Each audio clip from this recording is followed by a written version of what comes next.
ओम नमो भगवते वासुदेवाय नमः। हरे कृष्णा। एक ऐसी शक्ति जो स्वयं भगवान विष्णु की ऊर्जा से उत्पन्न हुई है और जिन्होंने अधर्म के सबसे बड़े राक्षस का वध किया है, तो आज हम आपको सुनाएंगे दैत्यराज मूर के विनाश और एकादशी देवी के प्राकट्य की चमत्कारी कथा। यह सिर्फ एक कथा नहीं, बल्कि पापों के नाश और मोक्ष प्राप्ति का मार्ग है। पद्म पुराण के अनुसार आज के दिन जो भी भक्तगण एकादशी माता के जन्म कथा को पूरा सुनते हैं, उन्हें साल की सभी एकादशियों का पुण्य फल प्राप्त हो जाता है। लाइक कमेंट करने वाले भक्तों की मन मांगी मुरादें पूर्ण होती हैं। इसीलिए कथा को पूरा सुने और कमेंट में आज के दिन ओम नमो भगवते वासुदेवाय नमः जरूर लिखिए। भगवान विष्णु के कृपा से आपकी समस्त मनोकामनाएं पूर्ण होंगी। तो प्रेम से बोलिए लक्ष्मीपति श्री विष्णु भगवान की जय, एकादशी माता की जय हो। प्राचीन काल में एक मूर नामक असुर था जो प्रजापति कश्यप की पुत्री दनु से उत्पन्न हुआ था। एक बार देवताओं द्वारा मारे गए असुरों के शवों का विशाल ढेर देखकर मूर को बड़ा ही दुख हुआ। मूर को मृत्यु का भय सताने लगा और उसने अपने दादा अर्थात ब्रह्मा जी को प्रसन्न करने के लिए कई वर्षों तक तपस्या की। उसकी कठोर तपस्या से प्रसन्न होकर ब्रह्मा जी उसके सामने प्रकट हुए और उन्होंने उससे पूछा कि हे मूर, तुम्हें कौन सा वरदान चाहिए। तब मूर ने उन्हें प्रणाम करते हुए कहा, हे भगवान, यदि आप मेरी तपस्या से प्रसन्न हुए हैं तो मुझे यह वरदान दीजिए कि युद्ध में मैं जिस किसी को अपने हाथों से छू लूं, चाहे वो अमर ही क्यों न हो, मेरे छूने मात्र से उसकी मृत्यु हो जाए। उसकी बातों को सुनकर ब्रह्मा जी ने कहा, हे मूर, मैं विधि के विधान से बंधा हुआ हूँ। यह जो तुम्हारा वरदान है यह एक तरह से अमरता का वरदान ही है, इसीलिए मैं तुम्हें अमर होने का वरदान नहीं दे सकता, परंतु मैं तुम्हें यह वरदान देता हूँ कि तुम्हारा वध किसी भी देवता, मानव या जानवर के हाथों से नहीं होगा, बल्कि एक कन्या के हाथों से होगा। प्रिय भक्तगणों, यह वरदान पाकर घमंडी मूर दैत्य ने सोचा कि मैं तो इतना शक्तिशाली हो गया हूँ, एक साधारण कन्या मेरा वध कैसे कर पाएगी, मैं तो अमर ही हो गया हूँ। यह सोचकर उस दैत्य ने धरती पर अत्याचार करने शुरू कर दिए। वह बड़ा ही बलशाली, क्रूर और अधर्मी असुर था। उसका स्वभाव अत्यंत ही दंभी और कठोर था। मूर को अपने शक्ति और युद्ध कौशल पर इतना अहंकार था कि उसने तीनों लोकों में अपना आतंक फैलाना शुरू कर दिया। उसने अनेक तपस्वियों, साधुओं को कष्ट पहुंचाया, देवताओं को युद्ध में पराजित किया और स्वर्ग पर अधिकार कर लिया। मूर ने यज्ञ, हवन और अन्य धार्मिक कृत्यों को बंद करवा दिए। उसके शासन काल में पृथ्वी पर धर्म, सत्य और सदाचार का ह्रास हो गया। ऋषि, मुनि और देवता जो पहले भगवान विष्णु का ध्यान और पूजा करते थे, अब मूर के भय से विचलित हो गए। दैत्यराज मूर के बढ़ते अत्याचारों से त्रस्त होकर देवता और ऋषि मुनि एकत्रित हुए और भगवान विष्णु के शरण में पहुंचे। उन्होंने भगवान विष्णु से कहा, हे प्रभु, आप सृष्टि के पालन करता हैं और धर्म की रक्षा करना आपका दायित्व है। मूरासुर ने स्वर्ग पर अधिकार कर लिया है और धर्म का विनाश कर रहा है। यज्ञ, हवन और तपस्या बाधित हो गई है। कृपया हमें इस संकट से बचाइए। देवताओं की यह करुण प्रार्थना सुनकर भगवान विष्णु को मूर पर बड़ा ही क्रोध आया। उन्होंने देवताओं को आश्वस्त करते हुए कहा, हे देवतागण, चिंता मत करिए, मैं शीघ्र ही दैत्यराज मूर का नाश करूंगा और धर्म की पुनः स्थापना करूंगा। अब भगवान विष्णु ने अपने दिव्य शक्तियों से युक्त होकर मूरासुर के राज्य पर आक्रमण कर दिया। ये युद्ध केवल एक सामान्य युद्ध नहीं था, बल्कि यह धर्म और अधर्म के बीच का महासंग्राम था। मूरासुर एक असाधारण योद्धा था।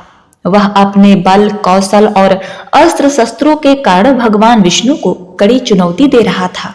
युद्ध कई वर्षों तक चलता रहा। भगवान विष्णु अपनी पूरी शक्ति से मूरासुर का सामना कर रहे थे, किंतु मूरासुर को भगवान शिव और ब्रह्मा जी से अमरता का वरदान प्राप्त था। इसके कारण वह बार बार युद्ध में मारा जाने के बाद भी पुनः जीवित हो जाता और दुगुने उत्साह के साथ लड़ाई में जुट जाता था। प्रिय भक्तगणों, इस लंबे और थकान भरे युद्ध के बाद भगवान विष्णु ने कुछ समय के लिए विश्राम करने का निर्णय लिया। उन्होंने हिमालय पर्वत की एक गुफा में जाकर ध्यान मुद्रा में विश्राम करना प्रारंभ किया। किंतु मूरासुर ने जब यह सुना कि भगवान विष्णु गुफा में विश्राम कर रहे हैं तो उसने उन पर आक्रमण करने का निश्चय किया। मूरासुर अपनी पूरी सेना के साथ गुफा तक पहुंच गया। उसने सोचा कि यह सबसे उत्तम अवसर है, जब विष्णु सो रहे हैं तो मैं उन्हें मारकर तीनों लोकों का एक छत्र अधिपति बन जाऊंगा। मूरासुर ने गुफा में प्रवेश किया और भगवान विष्णु पर प्रहार करने के लिए उसने अपना अस्त्र उठाया। जैसे ही वह भगवान विष्णु के समीप पहुंचा और उन पर प्रहार करने का प्रयास किया, उस समय कुछ बड़ा ही अद्भुत घटित हुआ। भगवान विष्णु की दिव्य शक्ति और तेज से एक अद्भुत कन्या प्रकट हुई। यह कन्या अत्यंत तेजस्वी, शक्तिशाली और दिव्य रूप वाली थी। उनके चेहरे पर ऐसी आभा थी जैसे सहस्त्रों सूर्य एक साथ प्रकाशित हो रहे हों। इस दिव्य कन्या ने मूरासुर को ललकारा और उससे युद्ध करने लगी। मूरासुर ने अपने संपूर्ण अस्त्र शस्त्र और शक्ति का प्रयोग किया, लेकिन वह कन्या उनकी हर चाल का जवाब देती रही। अंततः उसने अपने दिव्य अस्त्र से मूरासुर का वध कर दिया। जब भगवान विष्णु निद्रा से जागे और उन्होंने यह सब देखा तो वे बड़े ही प्रसन्न हुए। उन्होंने उस दिव्य कन्या से पूछा, हे देवी, आप कौन हैं और आपने यह अद्भुत कार्य कैसे किया? कन्या ने विनम्रता पूर्वक उत्तर दिया, हे प्रभु, मैं आपकी शक्ति और भक्ति का स्वरूप हूँ। आपका ही तेज और ऊर्जा मुझ में है। आपने ही मुझे उत्पन्न किया है। भगवान विष्णु ने प्रसन्न होकर उन्हें एकादशी नाम दिया। उन्होंने कहा, हे देवी, आपने धर्म की रक्षा के लिए जो कार्य किया है वह अविस्मरणीय है। मैं तुमसे अत्यंत ही प्रसन्न हूँ। इसे मारकर तुमने तीनों लोगों के देवताओं के कष्टों को हरा है, इसलिए तुम अपनी इच्छा अनुसार वर मांग लो। मैं तुम्हारी प्रत्येक इच्छा को पूर्ण करूंगा।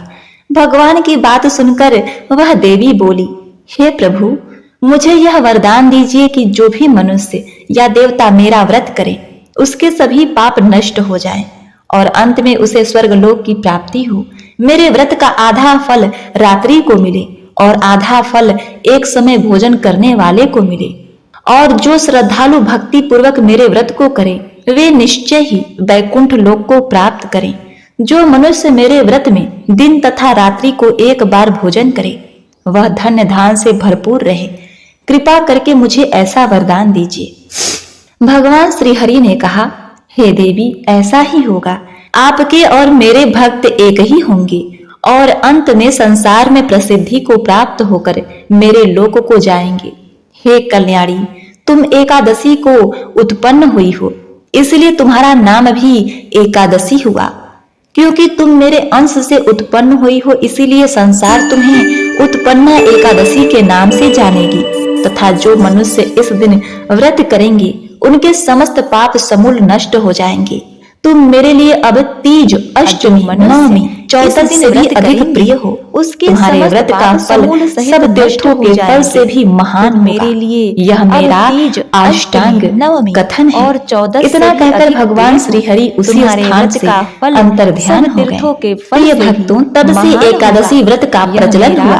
तो प्रिय भक्तगणों, एकादशी माता के जन्म कथा को श्रवण करने के बाद अब आइए श्रवण करते हैं एकादशी माता यानी 11 माता की व्रत कथा। एक बार एक राज्य में एक राजा रहा करते थे।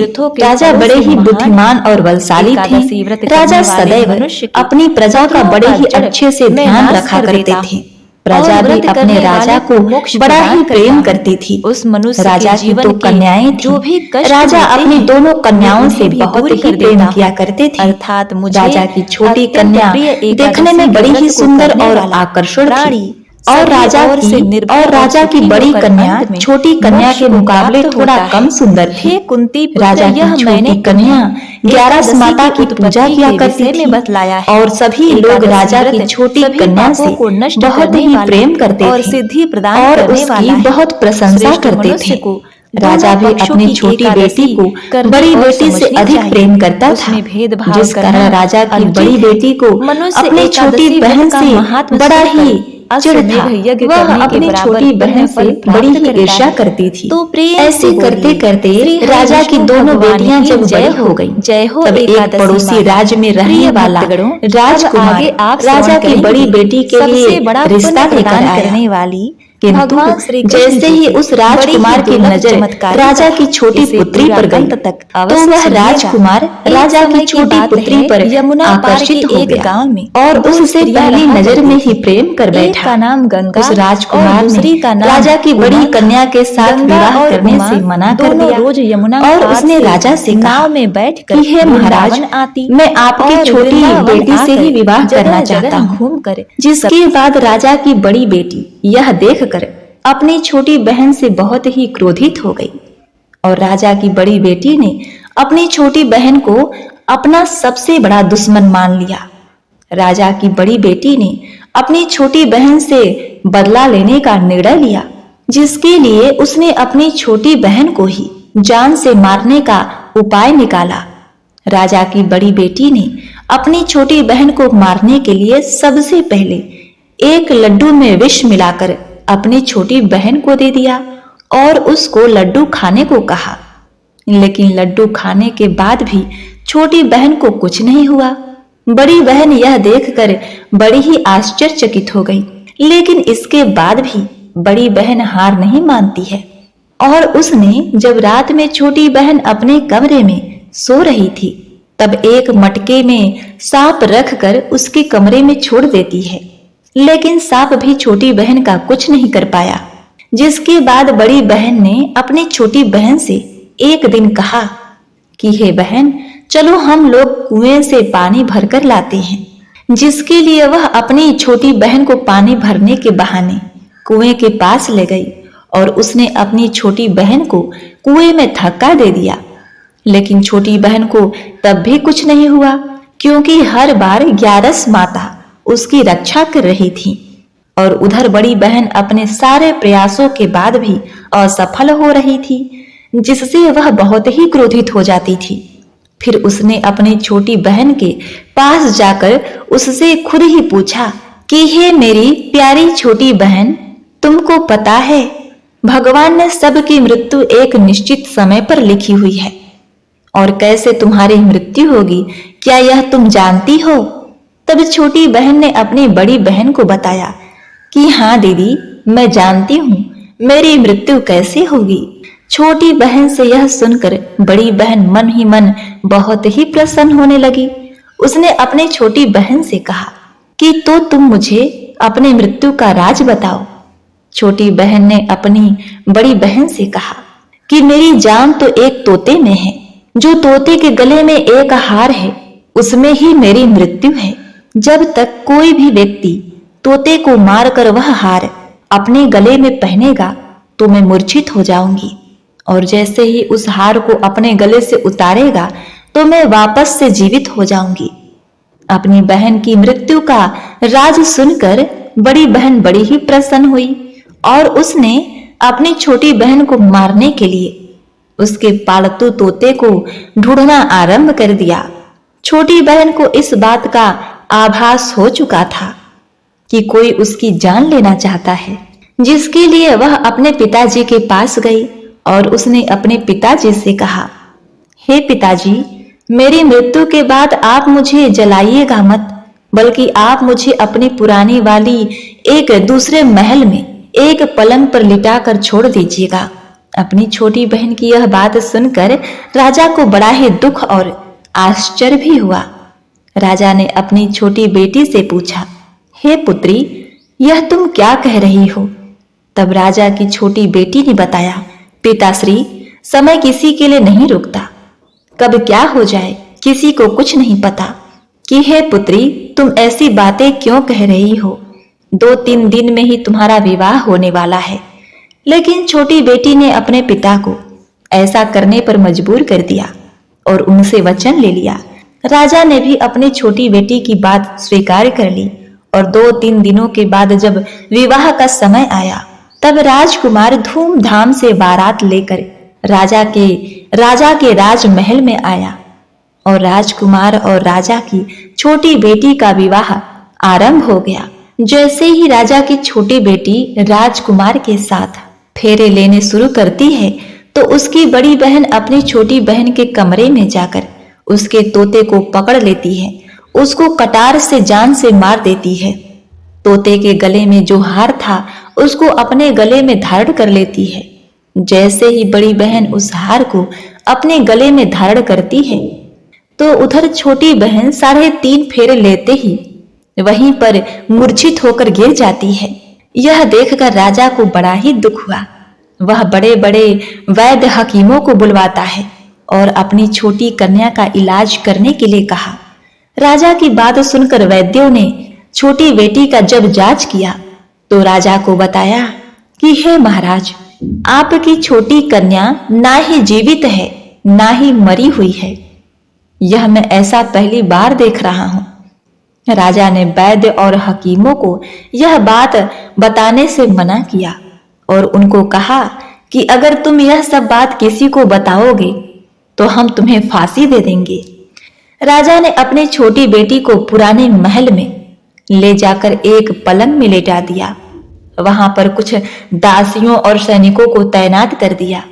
वापस अपने महल में आ गया। राजा की बड़ी बेटी अपने पिताजी के पास आई और कहने लगी, पिताजी, यदि यह विवाह संपन्न नहीं हुआ तो आपकी इज्जत का क्या होगा? आप कहें तो मैं आपकी इज्जत बचाने के लिए राजकुमार से विवाह करने के लिए तैयार हूं। जिसके बाद राजा ने अपनी बड़ी बेटी की बात मान ली और राजा ने बड़ी बेटी को छोटी बेटी के कपड़े पहनाकर मंडप पर भेज दिया। किंतु राजकुमार यह जान चुका था कि यह राजा की छोटी बेटी नहीं बल्कि यह राजा की बड़ी बेटी है। लेकिन जब राजकुमार ने विवाह करने से मना किया तो सभी लोगों ने राजकुमार को विवश करके राजा की बड़ी बेटी से बचे हुए फेरों को संपन्न करा दिया। इसके बाद राजकुमार राजा की बड़ी बेटी को अपने महल ले गया। राजकुमार राजा की बड़ी बेटी से ना तो बात करता, ना ही उसको प्रेम करता था और ना ही उसके आसपास भटकता था। राजकुमार ने यह फैसला किया था कि वह अपनी प्रेमिका को ढूंढ कर रहेगा और यह बात जानकर रहेगा कि उसके साथ आखिर क्या अनहोनी हुई है। एक दिन राजकुमार अपने घोड़े पर सवार होकर राजा के पुराने महल के पास जा पहुंचा, जहां पर उसने कुछ सैनिकों को देखा।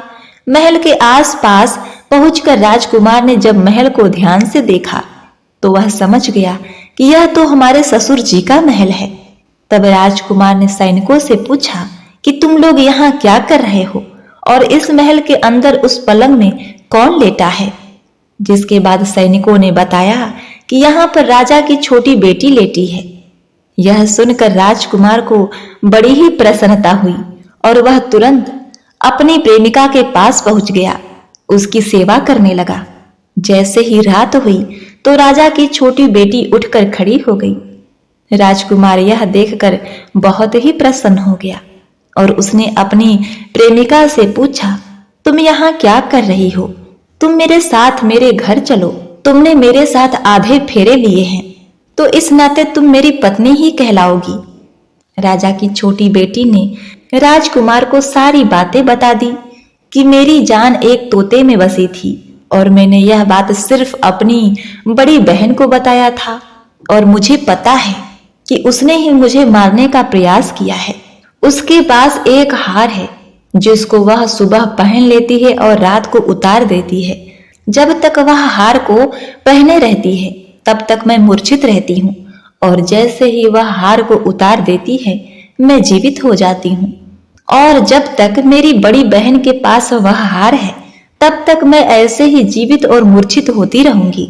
अगर मेरी बड़ी बहन के पास जो हार वह मेरे हाथ में लग जाए तो मैं हमेशा के लिए जीवित हो जाऊंगी। राजकुमार यह बात सुनकर राजा की छोटी बेटी के पास रहने का निर्णय कर लिया और उसने अपने बचे हुए सारे फेरे उस पलंग में लेटी राजकुमारी की छोटी बेटी के साथ ले लिए और अपना विवाह पूर्ण कर लिया और वहीं पर ही रहने लगा।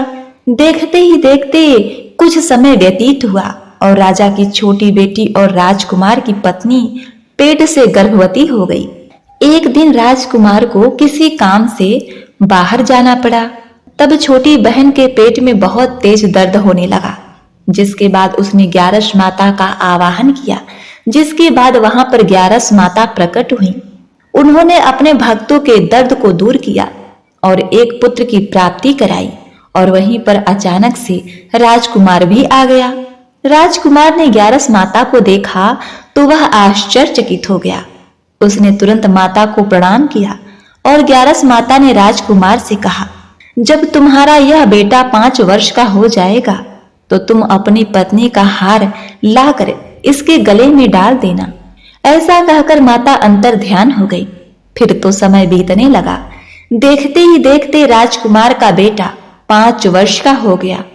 तो राजकुमार अपने बेटे से कहता है, हे पुत्र, मैं कुछ काम से बाहर जा रहा हूं, तुम अपनी माता का ध्यान रखना। यह कहकर वह राजकुमार वहां से चला जाता है। राजकुमार को बाहर निकलता देख बड़ी बहन के सैनिक देख लेते हैं और बड़ी बहन को जाकर सारी बातें बता देते हैं। इसके बाद बड़ी बहन अपनी छोटी बहन के पुत्र को वहां से अगवा कर लेती है और उसको मरवा देती है। छोटी बेटी के पुत्र के 2 टुकड़े करवा देती है। पहला टुकड़ा चक्की के पास छुपा देती है, दूसरा टुकड़ा अपनी पलंग के नीचे रख देती है। अब 11 माता भिखारी का रूप लेकर आती हैं और एक भिखारी का रूप रखकर बड़ी बहन के पास चली जाती हैं, जिसके बाद वहां पर भिक्षा मांगने लगती हैं। बड़ी बहन अपने नौकरों से कहती है कि जाकर भिक्षा दे दो, किंतु जैसे ही नौकर 11 माता को भिक्षा देने के लिए आते हैं तो माता उन्हें मना कर देती हैं और कहती हैं कि मैं तुम्हारी महारानी से ही भिक्षा लूंगा। जिसके बाद बड़ी बहन स्वयं ही भिक्षा देने के लिए आती है। तब माता बिल्ली का रूप लेकर उसके कमरे में चली जाती हैं और वहां पर छोटी बेटी के पुत्र के 2 टुकड़े पड़े हुए थे, जिन्हें आपस में जोड़ देती हैं और उसे जीवित कर देती हैं। फिर उसे वहां से लेकर चली जाती हैं। इसी प्रकार कुछ समय व्यतीत होता है तो राजकुमार अपने बेटे को लेकर राजा की बड़ी पुत्री यानी अपनी पहली पत्नी के पास आता है और उससे कहता है, तुम इसका ध्यान रखना। अगर तुम इस बच्चे का अच्छे से ध्यान रखोगी तो मैं तुमसे बात करूंगा, तुम्हें मान सम्मान दूंगा, तुम्हें अपनी पत्नी स्वीकार करूंगा। अब एक दिन राजकुमार अपने बच्चे से कहता है, तुम बड़ी माँ से उनके गले का हार मांग लो। उसके बाद राजकुमार का लड़का अपने बड़ी माँ से कहता है, बड़ी माँ, मुझे तुम्हारा हार चाहिए जो तुमने गले में पहन रखा है।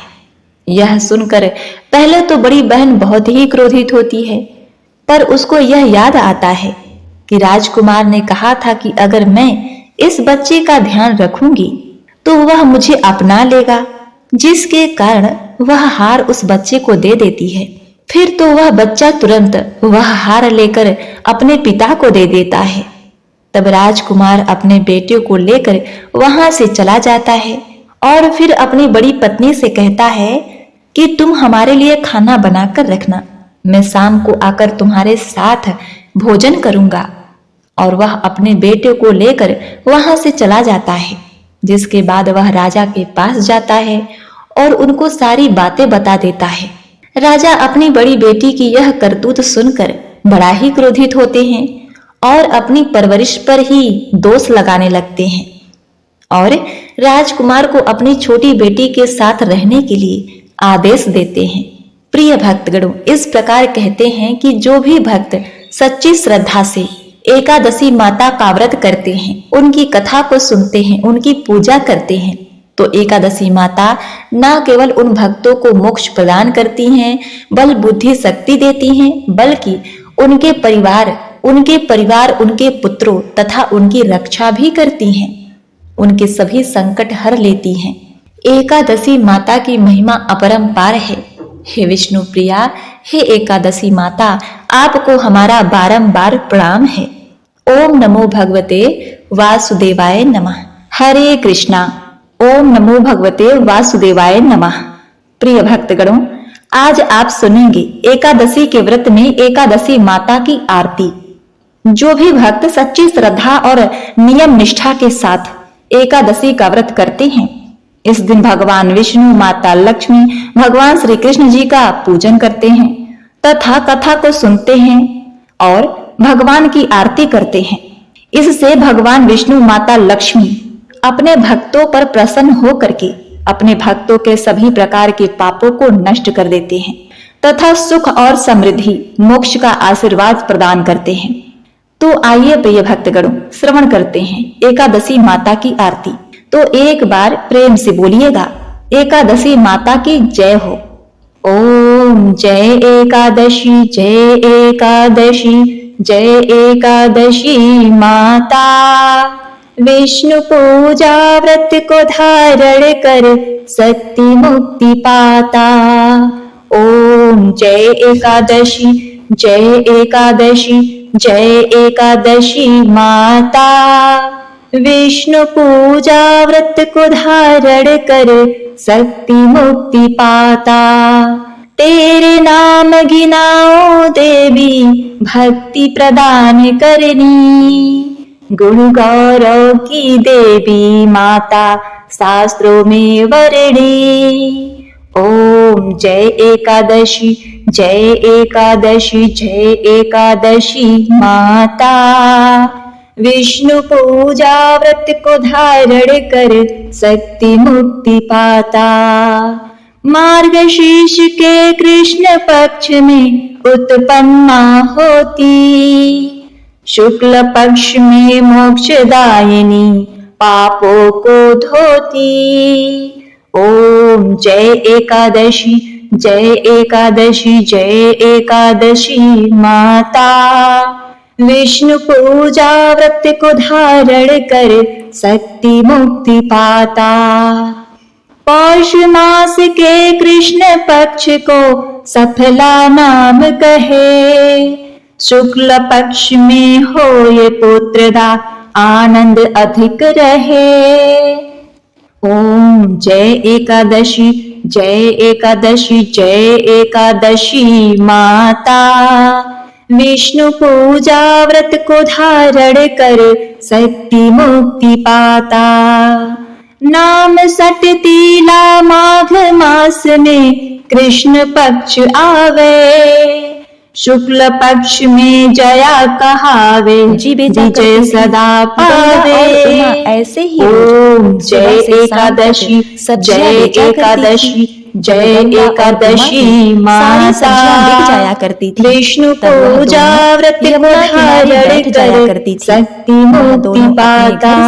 भोजन विजया फाल्गुन कृष्ण पक्ष में शुक्ला आंवल की, भोजन पाप मोचनी कृष्ण पक्ष में चैत्र मास बल की। गंगा और यमुना जय एकादशी जी को नहीं जय एकादशी तथा जय एकादशी माता। विष्णु पूजा व्रत को धारण कर और शक्ति मुक्ति पाता।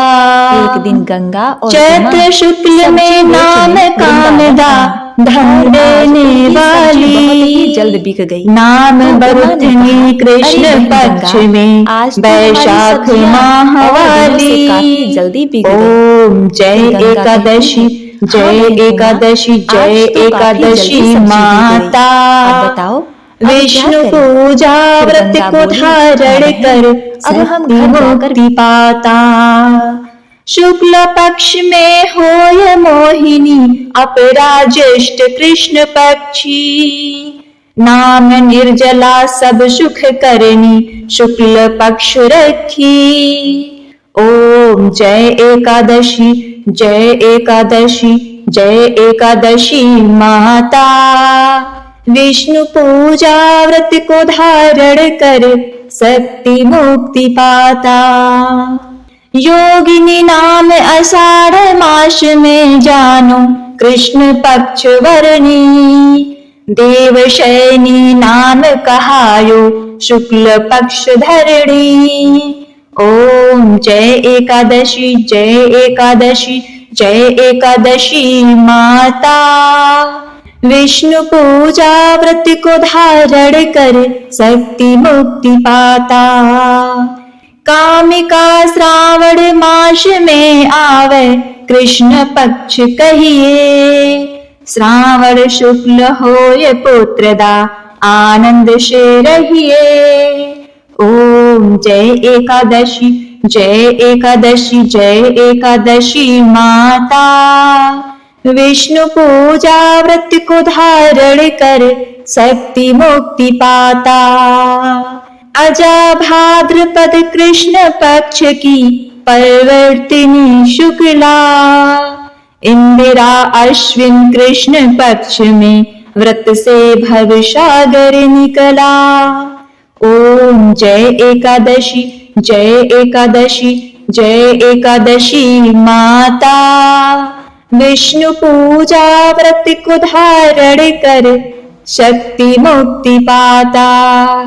पापांकुशा है शुक्ल पक्ष में पाप हरण हारी, रमा मास कार्तिक में आवे सुखदायक भारी। ओम जय एकादशी जय एकादशी जय एकादशी माता, विष्णु पूजा व्रत को धारण कर शक्ति मुक्ति पाता।